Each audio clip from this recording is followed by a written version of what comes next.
Morning everybody. आइए संविधान के भाग को हम आगे बढ़ाते हैं। और पिछली क्लास में हम पढ़ चुके हैं मौलिक अधिकारों के बारे में, संविधान के भाग 3 को। आगे हम पढ़ते हैं कि संविधान का भाग 4। संविधान के भाग 4 में दिया गया है राज्य के नीति निर्देशक तत्व। नीति निर्देशक तत्व। और ये जो भाग 4 है जिसमें राज्य के नीति निर्देशक तत्व दिए गए हैं, ये अनुच्छेद 36 से लेकर 51 तक है।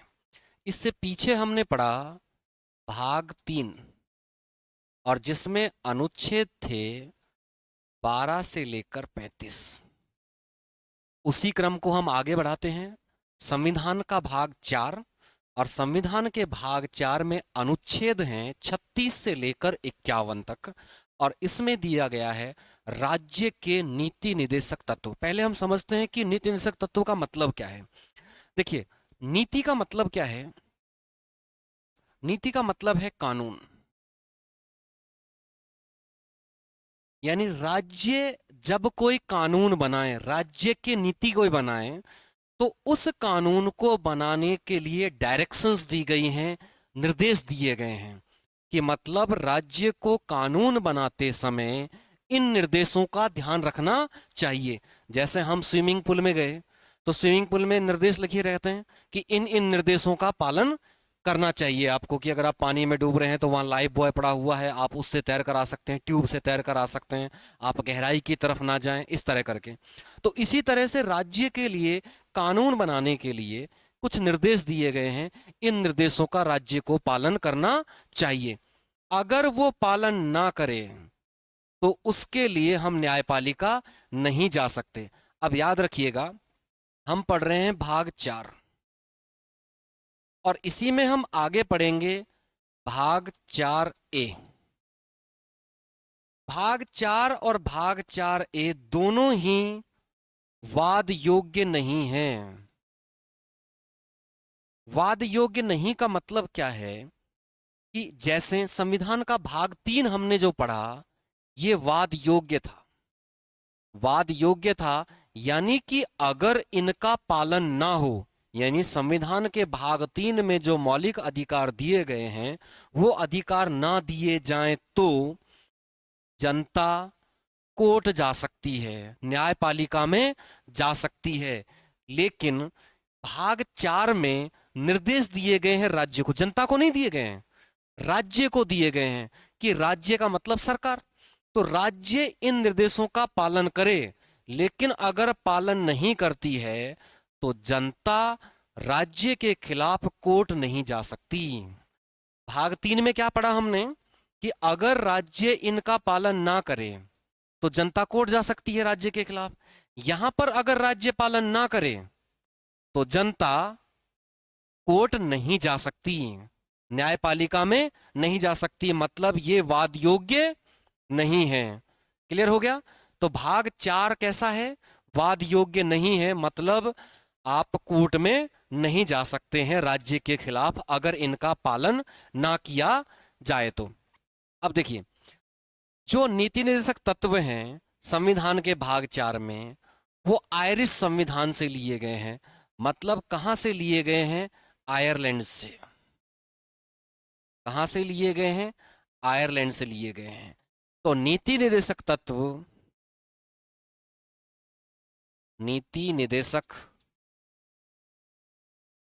तत्व, इनका कंसेप्ट, इनका विचार कहां से लिया गया है, आयरलैंड के संविधान से लिया गया है।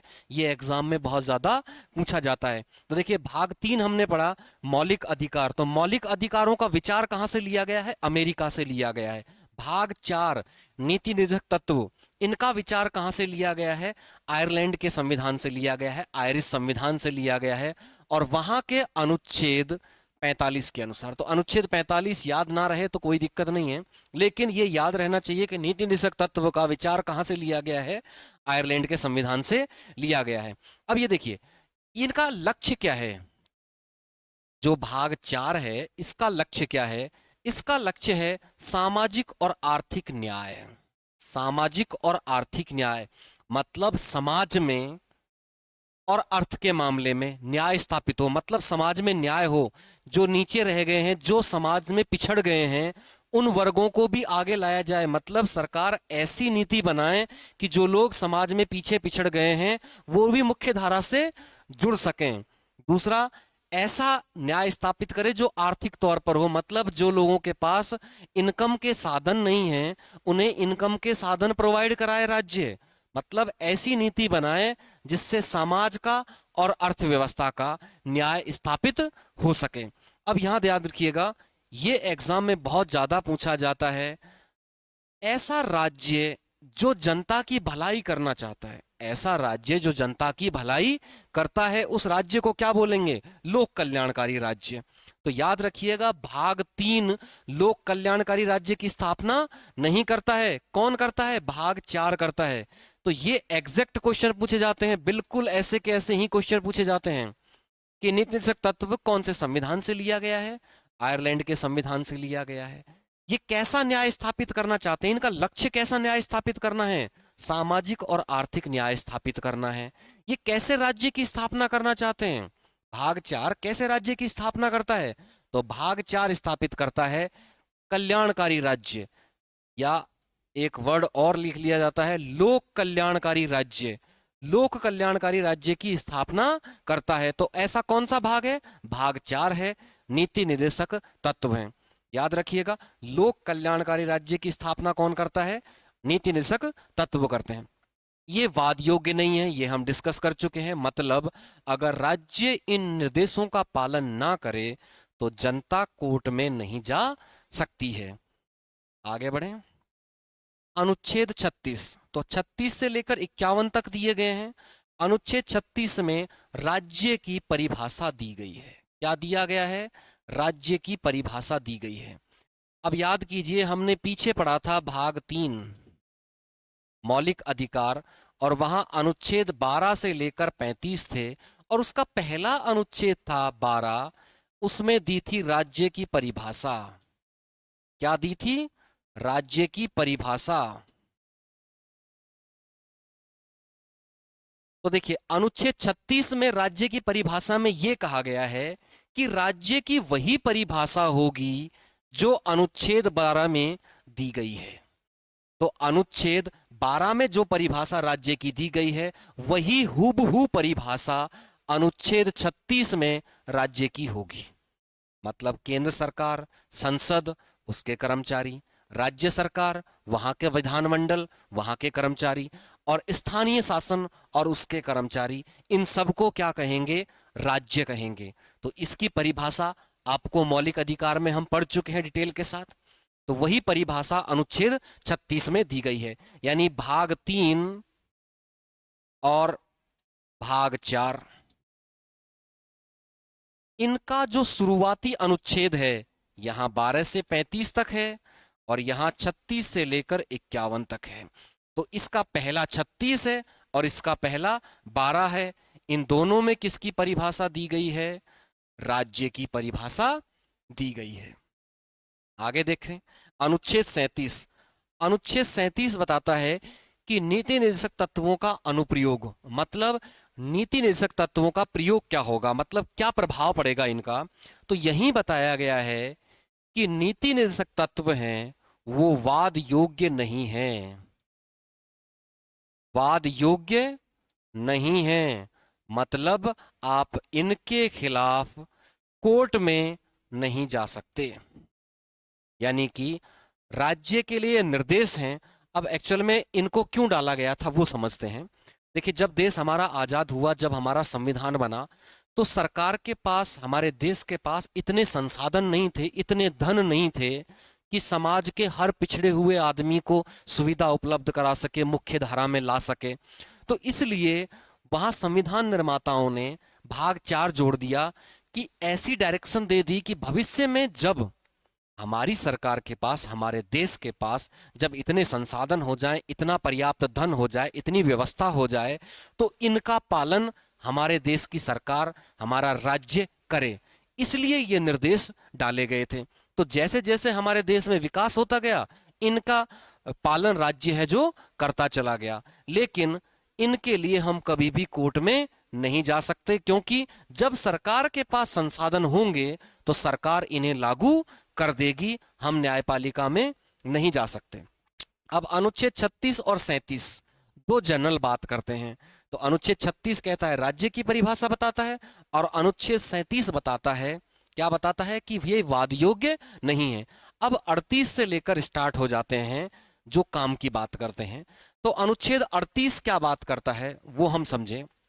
ये कहता है न्याय, न्याय सुनिश्चित करना चाहता है अनुच्छेद 38। कैसा न्याय? सामाजिक, आर्थिक और राजनीतिक।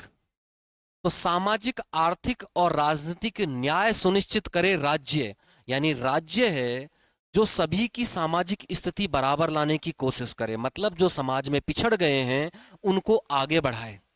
जो लोग आर्थिक रूप से कमजोर हैं, जिनके पास धन नहीं है, पर्याप्त मात्रा में नहीं है, उन्हें धन कमाने के साधन उपलब्ध कराने की कोशिश करे, मतलब उन्हें रोजगार उपलब्ध कराए। राजनीतिक न्याय, राजनीति में भी सबको बराबर अधिकार दे। ऐसा ना हो कि जो अमीर हैं, विकसित लोग हैं, जागरूक लोग हैं, वही राजनीति में आगे बढ़ जाएं और एक आम आदमी, पिछड़ा हुआ वर्ग ना जुड़ पाए, या कुछ लोगों को तो आप मतदान का अधिकार दे दो और कुछ लोगों को ना दो। तो इस तरह करके सामाजिक, आर्थिक और राजनीतिक न्याय सुनिश्चित करने की बात करता है। यहीं पर बात करता है असमानता। तो देखिए हमारे देश में जब आजाद हुआ तब से असमानता रही हैं। तो मतलब असमानता सामाजिक तौर पर रही है कि समाज में कुछ जातियां हैं जो उच्च जाति मानी जाती हैं और कुछ निम्न जाति मानी जाती हैं, तो वहां असमानता है। आय की बात करें तो किसी के पास बहुत धन है और किसी के पास बहुत कम धन है, तो यहाँ पर आय की असमानता है, सामाजिक स्थिति की असमानता है, तो बहुत शिक्षा की असमानता है। तो इन असमानताओं को दूर करने का प्रयास करें। तो दूर किसका करना है? आय को, आय की असमानता को। स्थिति मतलब उनके सम्मान, समाज में उनकी जो स्थिति है उनमें अंतर को कम करने की कोशिश करें। सुविधाएं, किसी आदमी को तो बिजली इतनी मिल रही है कि वो एसी में बैठकर पढ़ाई कर सकता है, और किसी बच्चे को लैंप भी, दीपक जलाना भी मुश्किल है, वो उसमें भी पढ़ाई नहीं कर सकता है। तो मतलब उनकी सुविधाओं में भी जो अंतर है उसे कम करने की कोशिश करें। अब यहाँ इसका मतलब ये नहीं है कि जिसके पास ज्यादा सुविधाएं उसकी सुविधाएं कम करे, बल्कि जिसके पास कम सुविधा है उसे बढ़ावा देने की कोशिश करे। अवसर, अब सभी को अवसर, देखिए अब सारे स्टूडेंट तैयारी करते हैं, सब लोग पढ़ना चाहते हैं, लेकिन क्या सभी को समान अवसर मिल पाते हैं? सभी को समान अवसर मिल पाते हैं? किसी को शिक्षा के समान अवसर नहीं मिलते हैं, कोई उसके हालात ऐसे होते हैं कि उसे बराबरी का अधिकार नहीं मिल पाता है, वो उतने अवसर नहीं ले पाता है। तो मतलब इन असमानताओं को दूर करने का राज्य प्रयास करेगा, मतलब राज्य है जो ऐसे कानून बनाएगा जिससे समाज, आर्थिक और राजनीतिक न्याय सुनिश्चित हो सके, मतलब सबको बराबरी मिल सके। दूसरा, असमानता कम हो, किस चीज की? आय की, उनकी स्थिति की, उनकी सुविधाओं की और उनके अवसरों में जो अंतर आ रखा है कि किसी को बहुत ज्यादा सुविधाएं हैं, किसी को ना के बराबर सुविधा है, उन अंतर को कम कर सके। ये बात किसमें कही गई है? अनुच्छेद 38 में। अब अनुच्छेद 39 ये भी कुछ कुछ ऐसा ही कहता है, धन के बारे में बात करता है। तो यहां बात करता है कि धन को कुछ ही हाथों में केंद्रित होने से बचाए, मतलब सरकार ऐसी नीति बनाए कि ऐसा ना हो कि देश के कुछ लोगों के पास में तो देश का मैक्सिमम धन आ जाए, अधिकतम धन आ जाए, और बाकी लोगों के पास ना के बराबर धन हो। हालांकि स्थिति आज भी ऐसी ही है, लेकिन सरकार ऐसी कोशिश करे जिससे सिर्फ कुछ हाथों में धन केंद्रित ना हो जाए और बाकी लोगों के पास में असमानता बहुत अधिक ना हो जाए। दूसरा, महिला और पुरुष दोनों को समान काम के लिए समान वेतन मिलना चाहिए। देखिए अब ये फर्क क्या होता है कि बहुत सारी कंपनियां हैं, बहुत सारे संस्थान हैं, वो चाहते हैं कि भाई महिलाओं को दोयम दर्जे का मानते हैं, दूसरे दर्जे का मानते हैं कि उन्हें कम वेतन दिया जाए क्योंकि वो कम मेहनत करती हैं या प्रेगनेंसी के दौरान उन्हें छुट्टियां लेनी पड़ती हैं, इस तरह की समस्याएं उनके साथ होती हैं। तो इसलिए यहाँ पर व्यवस्था की गई है कि राज्य ऐसी नीति बनाए जिससे स्त्री और पुरुष में भेदभाव ना हो, समान काम के लिए उन्हें समान वेतन मिले। तो मतलब धन का केंद्रीकरण ना हो, कुछ हाथों में पूरे देश का अधिकतम धन ना आ जाए, और स्त्री पुरुष को समान काम के लिए समान वेतन मिले। ये किसमें कहा गया है? 39 में। अब देखिए 42वां संविधान संशोधन होता है और 42वां संविधान संशोधन होता है जो 1976 में होता है, और इसमें 39A जोड़ दिया जाता है। और 39A में बोला गया है गरीबों को मुफ्त कानूनी सहायता प्रदान की जाए। अब देखिए, हमारे देश में जो कानूनी प्रक्रिया है या न्यायपालिका में जो कानून का हक के लिए लड़ना है, वो इतना महंगा है कि आम आदमी वकील नहीं कर सकता है, उस कानूनी दांवपेच को बर्दाश्त नहीं कर सकता है आम आदमी। तो आम आदमी के लिए, जो गरीब इंसान है, उसे सरकार मुफ्त कानूनी सहायता प्रदान करे। यानी अगर कोई व्यक्ति गरीब है और वो अपना वकील नहीं कर सकता है, तो सरकार उसे सरकारी वकील उपलब्ध कराती है, कानूनी सहायता प्रदान करती है। तो ये किस में बात की गई थी?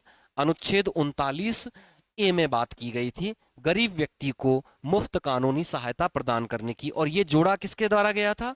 42वें संविधान संशोधन अधिनियम 1976 के अनुसार। अब देखिए, अनुच्छेद 40 बात करता है ग्राम पंचायतों के गठन की। ग्राम पंचायतों के गठन की। तो जब हमारा संविधान बना, तो हमारे पास इतना धन नहीं था कि हम पंचायत बना सकें। पंचायत हालांकि वैसे बनी आ रही थी, लेकिन उनको धन देने का हमारे पास कोई प्रावधान नहीं था। तो इसको लागू करने के लिए 73वां संविधान संशोधन हुआ 1992 में, और दूसरा 74वां संविधान संशोधन हुआ 1992 में। इसके द्वारा पंचायतों का गठन किया गया, पंचायती राज का, और इसके द्वारा नगरीय शासन, नगरीय स्वशासन स्थापित किया गया। तो मतलब अनुच्छेद 40 जो था, उसमें बताया गया कि पंचायतों का गठन किया जाए। कब गठन किया जाए? जब सरकार के पास इतने संसाधन हो। अब सरकार ने 1992 में 73वें संविधान संशोधन और 74वें संविधान संशोधन द्वारा पंचायतों और नगरीय स्वशासन का गठन कर दिया गया है। तो देखिए, जहां पर इसका पालन कर लिया सरकार ने, और पालन करके पंचायतों का गठन कर दिया गया है। इन दोनों के बारे में हम आगे चल करके स्थानीय स्वशासन में विस्तार से अध्ययन करेंगे। तो अनुच्छेद 40 बस याद रखना है कि अनुच्छेद 40 किसकी बात करता है? पंचायतों के गठन की बात करता है। अब आता है अनुच्छेद 41। अनुच्छेद 41 किसकी बात करता है? बेरोजगारी, बुढ़ापा, बीमारी और विकलांगता, इनमें राजकीय सहायता मिले। यानी यूं कहूं कि पेंशन मिले या भत्ता मिले, पेंशन मिले या भत्ता मिले। और इसीलिए आप देख रहे हैं कि बेरोजगारी के लिए बेरोजगारी भत्ता दिया जाता है, बेरोजगारी भत्ता दिया जाता है, बुढ़ापे में पेंशन दी जाती है, बीमारी के लिए गवर्नमेंट आपको फ्री इलाज की व्यवस्था करती है, विकलांगता के लिए आपको बहुत सारे सुविधाएं गवर्नमेंट की तरफ से दी जाती हैं, बहुत सारे आपको स्कॉलरशिप दी जाती हैं, पेंशन्स दी जाती हैं वृद्धावस्था के लिए। दूसरी तरफ बात करें, काम करने, शिक्षा और सार्वजनिक सहायता के अधिकार मिले। मतलब काम करने का अधिकार मिले, शिक्षा का अधिकार मिले और सार्वजनिक सहायता का अधिकार मिले। मतलब काम करने और शिक्षा। आप देखिए, काम करने का अधिकार मनरेगा के द्वारा दिया गया है। तो मनरेगा में क्या दिया गया है? रोजगार दिया गया है, तो काम करने का अधिकार। दूसरी तरफ शिक्षा का अधिकार, तो शिक्षा का अधिकार हम पीछे पढ़ चुके हैं, राइट टू एजुकेशन, अनुच्छेद 21A में पढ़ चुके हैं। तो अनुच्छेद 41 में क्या कहा गया है कि राज्य ऐसी नीति बनाए, ऐसे कानून बनाए जिससे बेरोजगारों को, बुढ़ापे में बीमार लोगों को और विकलांग लोगों को राज्य सहायता प्रदान करे। किस रूप में? पेंशन या भत्ते के रूप में। और लोगों को काम करने और शिक्षा के अवसर प्रदान करे, उन्हें अधिकार प्रदान करे, उन्हें अधिकार प्रदान करे। और इन्हीं का प्रभाव है कि मनरेगा जैसी योजनाएं चलाई गई हैं जिससे लोगों को काम मिल सके, लोगों को रोजगार मिल सके। अब अनुच्छेद 42 बात करता है कि कार्य की न्याय संगत और मानवीय परिस्थितियां, न्याय संगत और मानवीय परिस्थितियां, मतलब हमारा राज्य ऐसा कानून बनाए जिससे कार्य करने के लिए वहां न्याय संगत दशाएं हो और मानवीय दशा हो। ऐसा नहीं हो कि कर्मचारी काम करें और काम करते टाइम उनके यहाँ गंदगी बहुत हो, नीचे कीचड़ हो और खड़े रहकर काम करना पड़ेगा।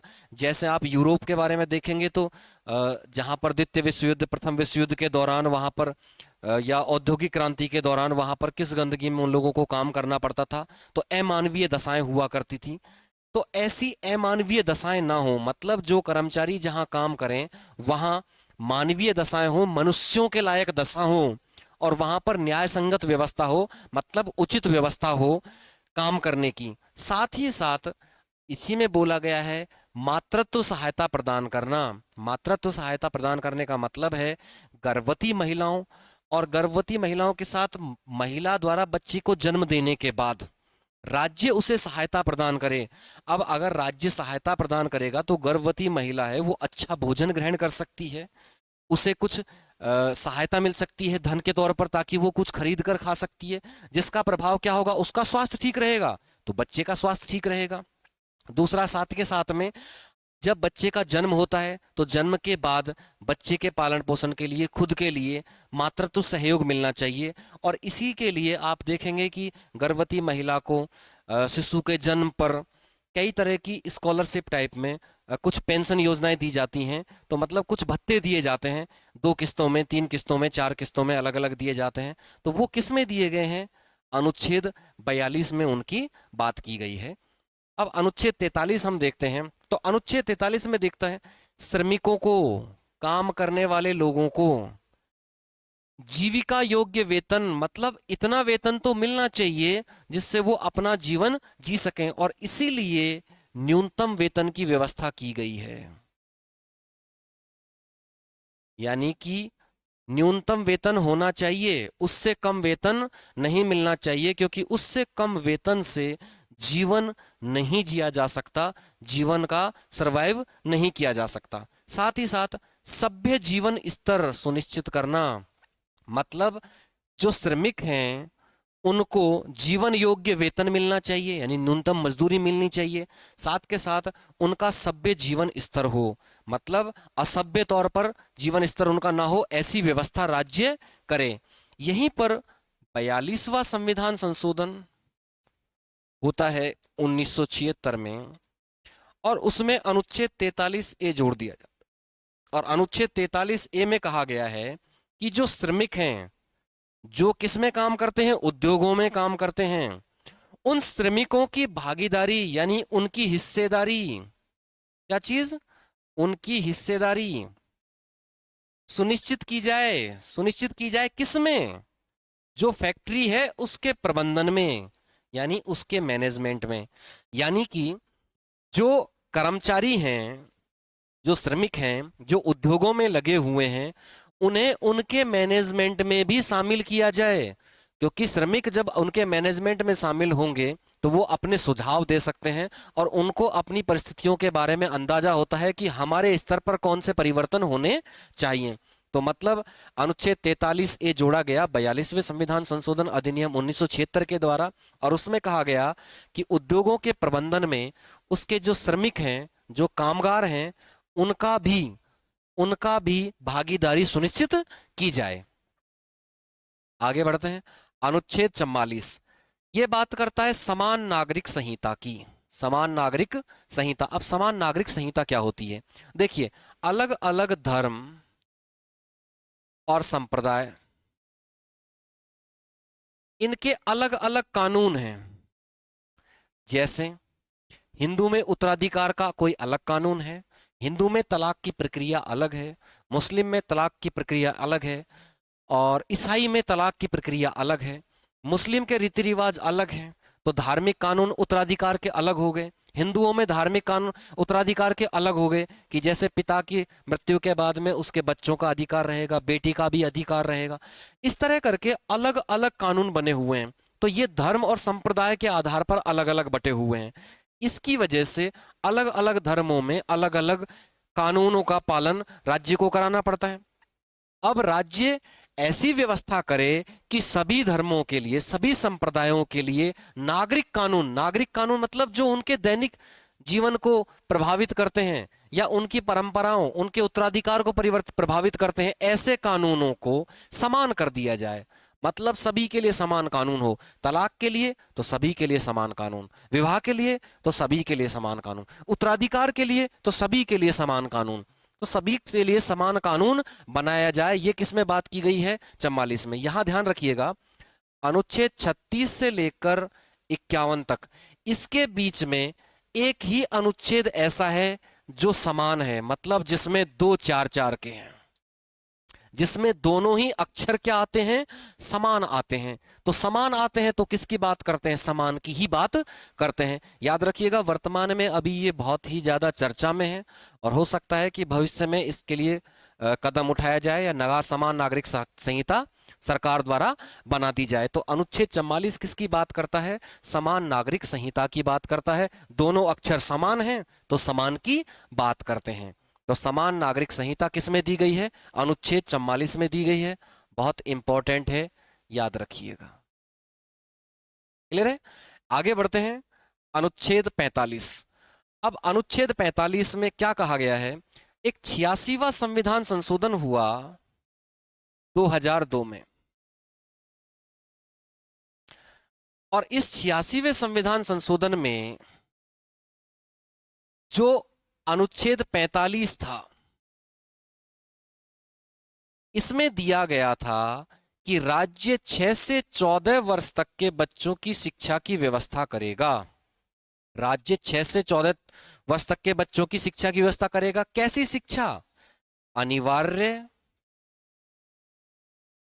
प्लस निशुल्क।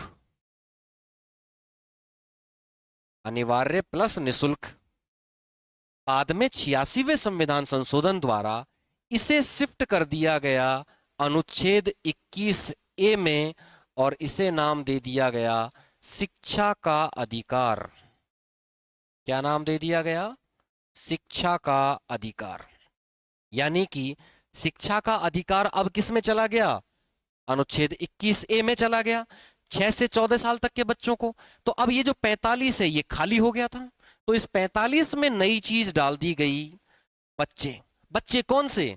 0 से 6 वर्ष तक के, यानी पैदा होने से 6 वर्ष तक के। तो राज्य ऐसे कानून बनाएगा। अब देखिए, 6 से 14 साल तक के बच्चों को तो मौलिक अधिकार मिल चुका है, मतलब उनका हक है शिक्षा ग्रहण करने का। कैसी शिक्षा? निशुल्क और अनिवार्य। लेकिन 6 से छोटे बच्चे, 6 साल से छोटे बच्चे, उन बच्चों के लिए प्रारंभिक बाल्यावस्था, यानी 6 साल तक की उम्र बाल्यावस्था में देखभाल और उनकी शिक्षा की व्यवस्था राज्य करे। तो इसी के लिए आप देखेंगे कि आंगनबाड़ी चलती हैं, आंगनबाड़ी चलाई जाती हैं। अब आंगनबाड़ी क्यों चलाई जाती हैं? ताकि छोटे बच्चों के पालन पोषण के लिए उनके पोषाहार यानी उनके भोजन की व्यवस्था की जाती है। इन्हीं के साथ साथ यहाँ पर क्या की जाती है? इनको छोटी छोटी प्राथमिक शिक्षा दी जाती है। तो आंगनबाड़ियों में क्या किया जाता है? पोषण मतलब बच्चों के स्वास्थ्य के बारे में और उनकी शिक्षा की व्यवस्था की जाती है। तो इसे क्या बोला जाता है? ये किससे प्रभावित है? अनुच्छेद 45। तो अनुच्छेद 45 क्या कहता है? 0 से 6 साल तक के बच्चे, यानी 6 साल तक के बच्चों को जो प्रारंभिक बाल्यावस्था देखभाल है उसकी और शिक्षा की व्यवस्था राज्य करे, और उसी के अनुसार आंगनबाड़ी खोली गई है। 45 से आगे बढ़ते हैं हम। अनुच्छेद 46। तो अनुच्छेद 46 में क्या बताया गया है? कमजोर वर्ग। कमजोर वर्ग। अब कमजोर वर्ग कौन है? SC, ST और बचे कुछ अन्य कमजोर वर्ग। SC यानी अनुसूचित जाति, ST यानी अनुसूचित जनजाति और अन्य कमजोर वर्ग। इन कमजोर वर्गों की शिक्षा और उनकी आर्थिक हितों को बढ़ावा दे राज्य, यानी राज्य ऐसे कानून बनाए कि जो कमजोर वर्ग हैं उनकी शैक्षिक स्थिति मतलब शिक्षा का स्तर ऊपर उठे, उनके आर्थिक हित ऊपर उठ पाए, मतलब उन्हें रोजगार के अवसर मिले, उन्हें आर्थिक सहायता मिले, ताकि वो लोग ऊपर उठ पाए, मतलब उनकी आर्थिक स्थिति सुधरे और उनकी शिक्षा की स्थिति सुधरे। किसकी? कमजोर वर्ग की, इनके लिए राज्य व्यवस्था करे। तो अनुच्छेद 46 किसकी बात करता है? कमजोर वर्गों की बात करता है। और कमजोर वर्गों की कौन सी स्थिति की बात करता है? शिक्षा और आर्थिक हितों को बढ़ावा देने की बात करता है। अब आते हैं अनुच्छेद 47। अनुच्छेद 47 स्वास्थ्य की बात करता है। तो अब आप देखें अनुच्छेद 47 में कहा गया है सार्वजनिक स्वास्थ्य में सुधार, यानी राज्य ऐसे कानून बनाए जिससे सार्वजनिक स्वास्थ्य में सुधार हो। मतलब सार्वजनिक यानी जनता, जनता के स्वास्थ्य में सुधार के लिए कानून बनाए। साथ ही साथ अब सुधार तो हो रहा है, जनता के स्वास्थ्य में सुधार के लिए तो कानून बना दिए जाएं, लेकिन स्वास्थ्य को नुकसान ना पहुंचाए ऐसी चीजों की भी तो व्यवस्था करनी है, उन्हें भी तो रोकना है। तो उन्हीं के लिए प्रतिबंध लगाया जाए। प्रतिबंध लगाया जाए, किन चीजों पर लगाया जाए? मादक पेय यानी नशीले पदार्थ, जैसे दारू, शराब हो गई, उसे पीने पर, दवाइयों के सेवन पर। कैसी? जो मादक हैं, नशीली हैं। तो जो लोग, आप लोगों ने देखे हैं कई लोग नशे के इंजेक्शन लेते हैं, तो हेरोइन, ड्रग्स, गांजा, अफीम, चरस, शराब, इन सब चीजों पर प्रतिबंध लगाया जाए, इनके सेवन पर। दवाइयां, ऐसी दवाइयों पर सेवन प्रतिबंध लगाया जाए जो मादक हो, मतलब जो नशीली हो, ऐसी दवाइयों पर प्रतिबंध लगाया जाए। लेकिन अब सरकार को आमदनी ज्यादा इनसे होती है, तो इन पर पूरी तरह प्रतिबंध नहीं लगाया जाता है। तो कहने का मतलब है कि राज्य के लिए बोला गया है, निर्देश दिए गए हैं कि राज्य है जो ऐसे कानून बनाए जिससे जनता का स्वास्थ्य है वो ठीक रहे। प्लस दूसरी बात है कि ऐसी जो मादक नशीली चीजें हैं जो स्वास्थ्य को खराब कर सकती हैं, उन पर प्रतिबंध लगाया जाए। अब देखिए अनुच्छेद 48। अनुच्छेद 48 बात करता है अब स्वास्थ्य हमारा ठीक कब रहेगा? जब खाएंगे पिएंगे दूध दही घी। तो यहां पर कहा गया है कि जो दुधारू पशु हैं और मालवाहक पशु हैं, जो दूध देने वाले पशु हैं और जो सामान ढोने वाले पशु हैं, जैसे बैल है, गधा है, तो ये सामान ढोने के लिए पहले काम आते थे जब गाड़ियां बस ट्रक नहीं हुआ करते थे या कम हुआ करते थे तब। तो दुधारू और मालवाहक जो मवेशी हैं उनके वध पर प्रतिबंध लगाया जाए, मतलब उनको मारने पर रोक लगाई जाए। क्योंकि अगर दुधारू पशुओं और मालवाहक पशुओं को मारने लगेंगे तो दूध किसका पिएंगे, सामान को कौन ढोएगा। साथ ही साथ कहा गया है कि इनकी नस्लों में सुधार करे, मतलब इनकी नस्लों में सुधार करें तो ज्यादा दूध देने वाले पशु पैदा होंगे या ज्यादा बोझा उठाने में मजबूत पशु तैयार होंगे, तो इसलिए इनकी नस्ल में सुधार करे। साथ ही साथ कृषि और पशुपालन, इनमें आधुनिक और वैज्ञानिक तरीके से व्यवस्थित करें, मतलब वैज्ञानिक तरीके का इस्तेमाल करते हुए कृषि और पशुपालन क्षेत्र को बढ़ावा दिया जाए। मतलब कृषि में वैज्ञानिक तरीके इस्तेमाल किए जाएं, पशुपालन में वैज्ञानिक तरीके इस्तेमाल किए जाएं। जब इसमें ये तरीके इस्तेमाल किए जाएंगे तो दूध हमारे पास पर्याप्त होगा और हमारा स्वास्थ्य ठीक रहेगा, नस्ल में सुधार होगा तो अच्छा दूध हमें मिलेगा, तो हमें स्वास्थ्य में सुधार होगा। यहीं पर अब अनुच्छेद 48A जोड़ा गया, जो कि 42वां संविधान संशोधन हुआ 1976 में उसके द्वारा। और इसमें कहा गया कि पर्यावरण की रक्षा, पर्यावरण की रक्षा और उसमें सुधार किया जाए। मतलब सरकार ऐसी नीति बनाए जिससे हमारे पर्यावरण की रक्षा हो और पर्यावरण में सुधार हो। अब साथ ही साथ किनका? वन और वन्य जीवों की सुरक्षा की भी बात की जाए। तो वन मतलब जंगल, और वन में रहने वाले जीव वन्य जीव हो गए जो पशु और पक्षी हो सकते हैं। तो मतलब पर्यावरण और उस पर्यावरण में रहने वाले वन और उनके जीवों की सुरक्षा की व्यवस्था राज्य करे। याद रखिएगा अब यहां पर सिर्फ पर्यावरण शब्द है तो दो वर्ड आगे आएंगे, एक आएगा पर्यावरण और एक है प्राकृतिक पर्यावरण। प्राकृतिक पर्यावरण, अगर सिर्फ पर्यावरण हो तो ये है नीति निदेशक तत्व। क्या है? नीति निदेशक तत्व, जो कि किस अनुच्छेद में? 48 ए में। लेकिन अगर प्राकृतिक पर्यावरण शब्द आ जाए तो याद रखिएगा, सिर्फ पर्यावरण नहीं है, प्राकृतिक पर्यावरण है, तो अब ये मौलिक कर्तव्य है। क्या है? मौलिक कर्तव्य। और मौलिक कर्तव्य हमारे संविधान में कहां दिया गया है? भाग 4 ए में, जो अभी हम आगे पढ़ेंगे। तो मतलब अगर सिर्फ पर्यावरण दिया हुआ है शब्द, तो वो है भाग 4 नीति निर्देशक तत्व। और अगर प्राकृतिक पर्यावरण शब्द दिया गया है तो वो है भाग 4 ए मौलिक कर्तव्य। क्लियर है? क्वेश्चन ये टकराता है, बहुत बार पूछा गया है, और कंफ्यूजन यही रहता है कि पर्यावरण और प्राकृतिक पर्यावरण। तो प्राकृतिक पर्यावरण क्या है? पर्यावरण से कुछ अधिक बात करता है, पर्यावरण नहीं, प्राकृतिक पर्यावरण। तो प्राकृतिक पर्यावरण मतलब अगला भाग है, 4 नहीं है, 4 ए है। क्लियर है यहां तक? आगे बढ़ते हैं। अनुच्छेद 49। अब अनुच्छेद 49 बात करता है ऐतिहासिक जो हमारे स्मारक हैं या हमारे स्थान हैं, मतलब इतिहास के द्वारा या कलात्मक रूप से। जैसे इतिहास में, जैसे ऐतिहासिक कोई किला हो गया, कोई स्थान हो गया, कोई धार्मिक स्थल हो गया। तो जैसे लाल किला हो गया, जामा मस्जिद हो गई, या कुतुब मीनार हो गई, या कोई मंदिर हो गया, या कोणार्क का सूर्य मंदिर हो गया। इस तरह के जो मंदिर या मस्जिद या जो भी धार्मिक स्थल हैं या सांस्कृतिक स्थल हैं, वो कैसे होने चाहिए? ऐतिहासिक, मतलब इतिहास से स्थल हैं, उनकी हम रक्षा करें, उनकी हम रक्षा करें। कौन? राज्य ऐसी नीति बनाए कि इनकी रक्षा हो सके। तो आप देखेंगे कि जहां भी ऐसे ऐतिहासिक स्थल हैं, उनकी सुरक्षा के लिए वहां पर व्यवस्था राज्य द्वारा की गई होती है। आगे हम देखें अनुच्छेद 50। अनुच्छेद 50 बात करता है न्यायपालिका और कार्यपालिका दोनों अलग अलग रहें। अब देखिए, कार्यपालिका क्या है? कार्यपालिका है सरकार।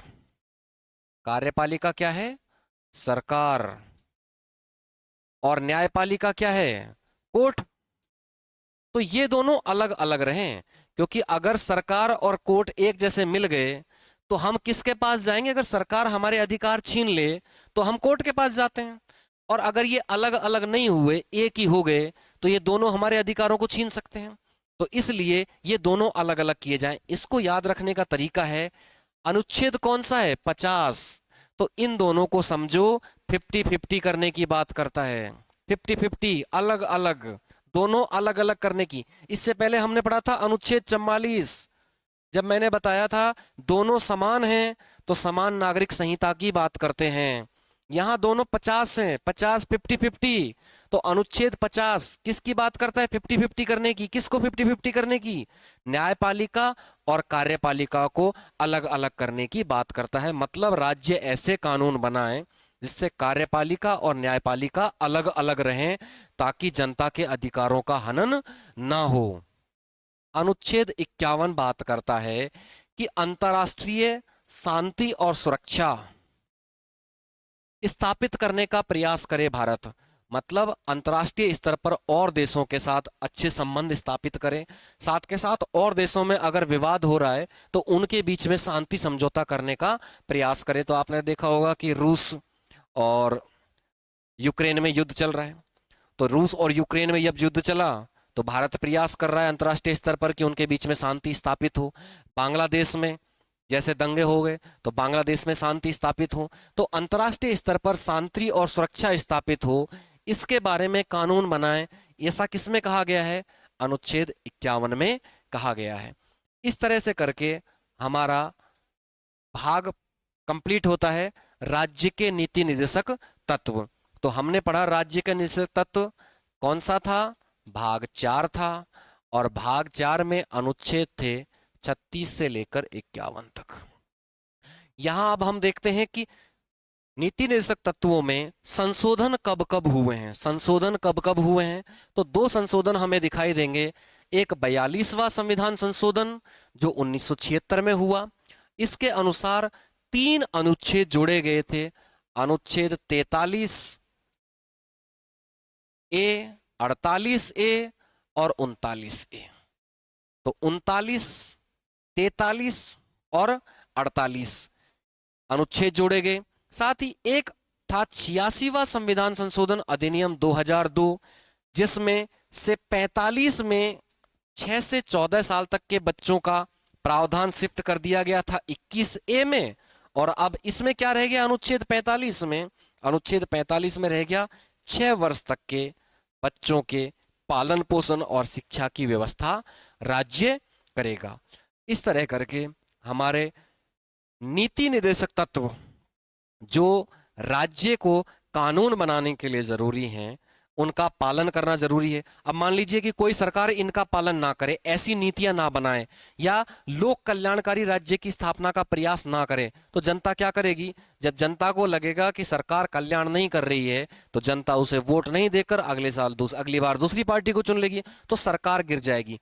तो ये नीति निर्देशक तत्व हालांकि सीधा प्रभाव नहीं डालते हैं कि अगर सरकार इनका पालन ना करे तो आप कोर्ट नहीं जा सकते, लेकिन सरकार इनका पालन ना करे तो अगली बार आप सरकार गिरा सकते हैं।